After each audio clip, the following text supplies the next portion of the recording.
The dawn crawled over the desert like a hesitant breath, spilling pale fire across the brittle grass and the ragged mesquite. The town of Gallows Rest barely stirred.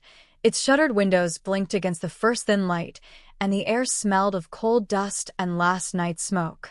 Clara Boone stood barefoot on the schoolhouse porch, her hands wrapped around her elbows, the hem of her faded calico dress brushing against her ankles. It was not the chill that made her shiver. It was the way the town had learned to look through her, not with anger, not quite, but with the kind of silence that burned deeper than a slap. Her husband had been gone for 7 months now, buried with his cards and his debts somewhere beyond the canyon, but the shadow of his losses lay long upon her. Men spat when she passed, women clutched their children close, as though shame were a sickness carried on her skirts. The street was empty save for a lone horse tethered to the hitching post by the saloon. A man leaned against the rail, hat low, the dawn catching on the scar that traced his cheek like a crooked river. He did not leer. He did not whisper. He simply watched, and for that she almost hated him more. She stepped down into the dirt, boots crunching where frost still lingered. The mesquite trees shivered in the early wind, their shadows like brittle veins across the road. As she passed the mercantile, 2 women stopped their murmuring and pressed their lips together tight. Clara kept her chin high, though her cheeks burned. The sheriff, Ezekiel Graves, came out of the telegraph office with his hat tipped back and a ledger under his arm. Once, he had been her ally, even shared supper at her table. Now, his words were measured, polite, and cold as creek stones. "Morning, Miss Boone," he said, though she was still Mrs. Boone in every church record that mattered. "Morning, Sheriff." He looked as if he wanted to say more, something of warning, something of pity, but the weight of the street's watching eyes kept his jaw tight. He nodded, tipped his hat, and passed by. By the time she reached the schoolhouse, the children had begun to trickle in, though fewer each week. Their parents feared her debts would bring trouble, or perhaps they simply enjoyed the punishment of absence. Clara swept the dusty boards, arranged the battered slates, and tried not to hear the echo of her late husband's voice in the empty space, his laugh, full of charm and lies, promising the cards would turn in their favor. When the bell rang, only 7 children filled the benches meant for 20. She taught them letters, sums, and the old hymn that still clung to the rafters, though her own throat ached with every note. At noon, the wind picked up, rattling the loose window pane like dry bones. It was then she found it, a silver coin resting on the porch step. No note, no name, just the quiet glint of something she had not seen in months, a gesture without a demand. She looked up and saw the drifter, the scarred man from the saloon, riding out past the fence line. He did not turn back. The rest of the day unfolded like dust on the wind. She marked slates, mended a torn reader, and sent the children home one by one until only the creak of the empty desks remained. The sky had turned the color of an old bruise, storm clouds crawling over the mesa. Clara stepped outside and let the wind lift her hair. The mesquite whispered, dry and ancient, as if keeping secrets from the soil. Somewhere far off, thunder grumbled low, and for the first time in many months, she felt the faint tremor of something she could not yet name. Not salvation, not safety, but the slow, restless stirring of change.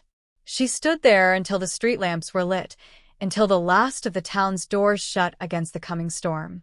Alone, yes, but a little less hollow. The rain came before dawn, thin, needling, more promise than mercy. It drummed against the warped boards of the schoolhouse roof, found every crack, and whispered through the night like a ghost determined to be heard. Clara woke to the sound of a hammer striking wood. She wrapped her shawl tight and stepped onto the porch. There he was again, Jonah Pike, sleeves rolled, hat pulled low against the drizzle, mending the fence with quiet patience. "Morning," she said, her voice still thick with sleep. He didn't look up. "Loose boards let trouble in," he murmured, more to the nails than to her. His voice was rough but not unkind. For a moment, she stood there watching him, the rain weaving between them like silver thread. The townsfolk would see, she thought. They always did. And they would whisper, They had mouths full of ash and no shortage of air. But the fence had been broken for months, and he was fixing it now, without being asked, without asking in return. By mid-morning, the rain had eased, leaving the streets slick and the air sweet with mesquite sap. Clara carried the children through their lessons, the sound of raindrops in the pails like a stubborn clock ticking away. At noon, 2 mothers came to fetch their little ones early. They did not meet Clara's eyes. She heard their whispers just outside the window. Taking favors, is she? A widow with debts don't get to be proud. She stood in the quiet classroom after they left, the words clinging to the walls like smoke. Pride had nothing to do with it. Hunger did, and the children deserved a fence that kept out snakes, even if the man who fixed it carried his past in scars. Later, when the day's lessons were done, Jonah appeared again, this time with a length of tarpaulin for the leaking roof. They worked in silence, her holding the ladder steady, his hands black with pitch. The rain returned in a steady hush, and for a moment, the 2 of them stood beneath it, watching it pool along the eaves. She spoke first. "You don't owe me this." "No," he said simply, "but a roof should keep its rain where it belongs." There was nothing romantic in it, only a small, stubborn decency, and somehow that was harder to bear. It pressed against the brittle shell of her solitude like a seed rooting beneath ash. That night, Clara baked bread for the first time in months. The smell filled the empty room. Yeast, salt, warmth. She left half a loaf on the fence post by the schoolyard. When morning came, it was gone. But the rain had left more than damp earth behind. By the week's end, word had traveled that debt collectors were on their way, men with ledgers and rifles, hired to strip what her husband had left. They would come for the schoolhouse, the land beneath it, the stove she used to warm her lessons. Sheriff Graves brought the telegram himself. He stood in the doorway, hat twisting in his hands like a guilty prayer. "Best you make your accounts ready, Clara," he said softly. "They ride hard and they ride mean." She nodded, because what else was there to do? Her savings were a handful of dull coins, and the bread flour she stretched thinner each week. That night, long after the lamps had been snuffed, she sat at one of the children's desks, fingers tracing the gouges carved by restless hands. Rain tapped the window again, persistent, tender. She let her head rest on her arm and closed her eyes. When she woke, Jonah Pike was there, a shadow in the doorway, the storm framing him in pale gray. He said nothing, only set a coil of rope by the hearth and nodded as if to say, "There is work yet to do." She wanted to tell him to leave, to save his own hide from the town's poisoned tongues. But the words turned to cinders on her tongue. Outside, the desert smelled of rain and iron. The mesquite roots drank deep, and somewhere in that dark soil, the first fragile threads of something living began to take hold. The sky broke open the morning they came, not with sun, but with a bruised, sallow light that made the whole town hold its breath. The storm had passed in the night, leaving the mud slick and the air thick with the smell of wet dust and horse sweat. Clara stood at the schoolhouse door, shawl pulled tight, watching 3 riders make their way down the main street. Their horses were black with road grime, their coats patched with rain and cruelty. At their head rode Harlan Voss, a man whose name carried a chill even before the wind found it. His eyes were pale, the color of nickel left in a grave. They dismounted like they owned the earth. One spat into the dirt. Another kicked a stray tin can out of their path. Harlan took the schoolhouse in with a single look, not the walls, not the lessons, but the space it claimed, the worth it might fetch when sold to men with no use for children's chalk. Clara Boone. His voice was smooth as an oiled hinge. "Time's up." The townsfolk had gathered. They always did when trouble promised a spectacle. They lined the porches, whispered behind fingers, some pitying, some hungry to see the widow's pride crumble. Sheriff Graves stood among them, jaw tight, thumb hooked in his belt like a man debating whether the law was made of lead or paper. Clara stepped forward, though her knees trembled. "The schoolhouse ain't mine to give. It belongs to the children." Harlan smiled, a thing of teeth, not humor. "Everything belongs to someone, Mrs. Boone." And your late husband signed it all over before he lost his last hand. The words hit like a lash, though she had braced herself for worse. Her fingers dug into the wool of her shawl, but her eyes stayed level. And then Jonah Pike stepped from the shadows. He had no rifle, no iron on his hip, only a folded ledger in his hand. The scar on his cheek caught the dawn like a brand of old fire. That paper you're waving, Jonah said quietly, was forged in Santa Fe. I've been tracking your trail for a year, Voss. Town to town, widow to widow. Harlan's eyes narrowed. You a lawman? No, Jonah said, voice flat. Just a man tired of watching vultures dress as bankers. The air thickened. Fingers twitched near gun belts.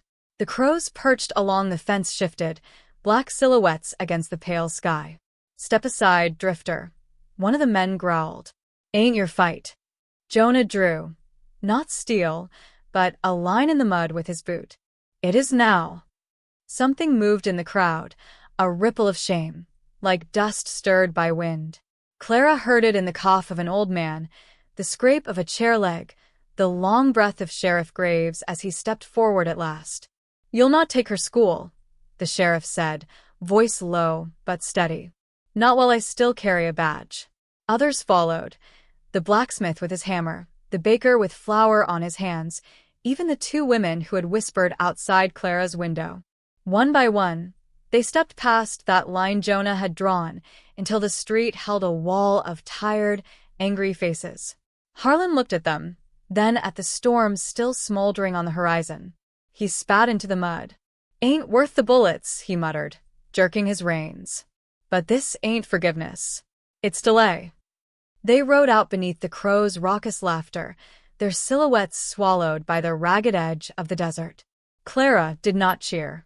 She only stood there, the reins still clinging to her hair, the coin Jonah had left weeks ago warm in her palm, as though it had been waiting for this.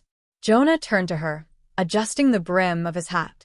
His coat was soaked, his boots mud-caked, but his eyes, those weary, road-worn eyes, were steady. Reckon you'll teach fine here, he said. She opened her mouth, found no words that would not shake, and instead reached into her pocket. The silver coin gleamed there, damp with rain, and her own fingers' warmth. She pressed it back into his hand. For the fence, she said. He gave a faint smile, the kind that carries more promise than any kiss. Keep it, he murmured.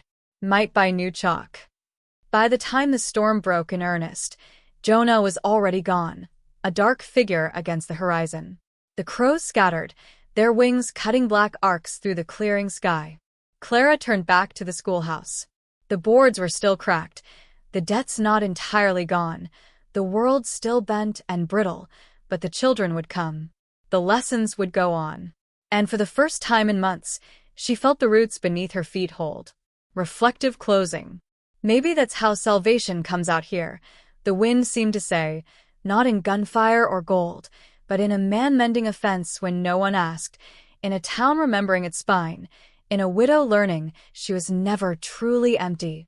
And as the rain washed the dust from the windows, Clara Boone thought that perhaps grace was not a thunderclap, but a slow, stubborn drip, wearing down stone until something living could take hold.